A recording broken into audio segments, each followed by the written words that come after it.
प्यारे देशवासियों, नमस्कार। बहुत दुख की बात है, सरकारें आती हैं जाती हैं। कोई सरकार बहुत अच्छा काम करने लग जाए, कोई सरकार बहुत निकम्मी साबित हो जाए, ये एक अलग बात है, ये अलग सब्जेक्ट है, अलग विषय है।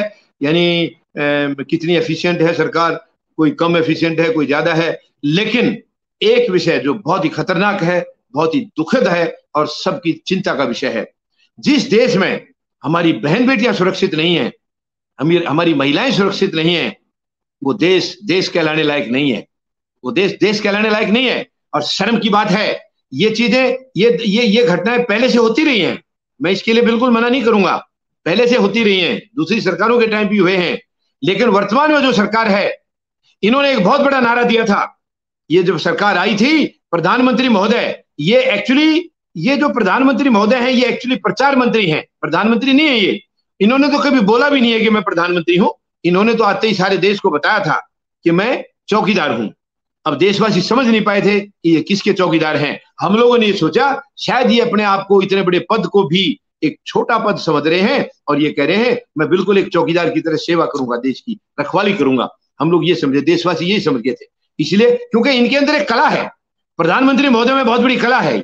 ये अपने आप को बहुत बड़ा दिखाने की नाटक करते हैं, ये बड़ी बड़ी कलाएं दिखाते हैं। ये इनको केवल कला आती है, यही नाटकबाजी आती है। इसके अलावा काम करना आता ही नहीं इनको। काम करना इन्होंने कभी ना सीखा है और ना जरूरत समझी है और ना इनको कभी आया है। इनकी पार्टी को किसी को भी नहीं आता है। इनके आरएसएस की जो एजेंडा चल रहा है, आरएसएस ने कभी देश के लिए कोई काम नहीं किया है। वो केवल देश के खिलाफ साजिशें की हैं उन्होंने, हमेशा हमेशा। अब देखिए, दुखद बात है, एक हमारा ये एक घटनाएं तो बहुत सारी हो गई हैं, मैं कहां तक आपको गिनती कराऊं। बहुत सारी घटनाएं हैं। एक हाथरस में भी बहुत भयंकर कांड हुआ था। हमारी बेटी के साथ जुल्म किया गया था, एक दलित बेटी के साथ बलात्कार किया गया और रात के अंधेरे में, आधी रात को उसका दाह संस्कार कर दिया गया था। ये हमारी संस्कृति के खिलाफ है। ऐसा कभी नहीं हुआ, कभी नहीं हुआ। ये दुखद है। क्यों किया ऐसा? ये कानून कौन देखेगा इसको? क्या प्रधानमंत्री महोदय को ये चीजें दिखाई नहीं दे रही है कि उनके उनके शासनकाल में क्या हो रहा है? और एक और दूसरा कांड अभी हुआ है नांगल में। नांगल में, दिल्ली के अंदर एक पुजारी की हुई गंदगी है ये।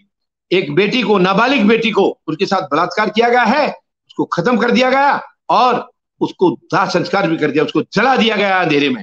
क्यों? क्यों ऐसा किया? कौन देखेगा? मैं प्रधानमंत्री महोदय से सीधा सवाल करता हूं। आपका बहुत बड़ा नारा था बेटी बचाओ, बेटी बचाओ। क्या आप बचा रहे बेटियों को? बेटियों के साथ भी जुमलेबाजी।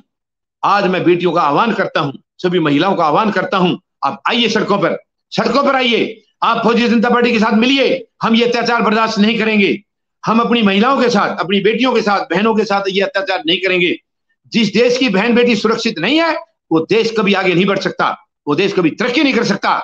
हम माताओं बहनों की रक्षा नहीं कर सकते, अपनी बेटियों की रक्षा नहीं कर सकते, हम कभी तरक्की नहीं कर सकते हैं। तो ये देश को बिल्कुल पीछे धकेल रहे हैं, देश को बर्बादी की तरफ ले जा रहे हैं।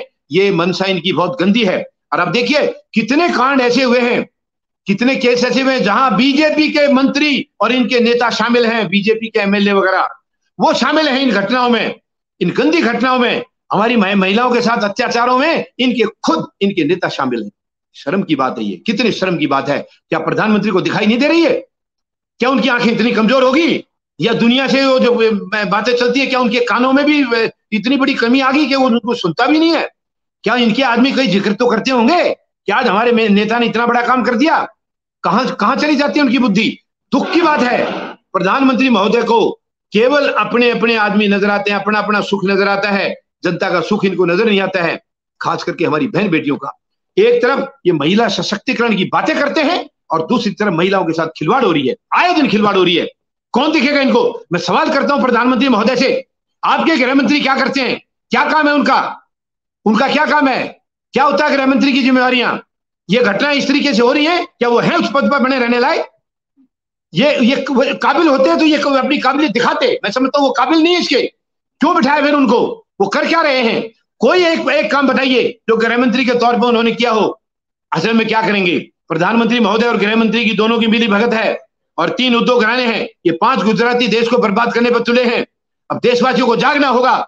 हम ये महिलाओं के प्रति अत्याचार बर्दाश्त नहीं कर सकते हैं। बहुत हो गया है।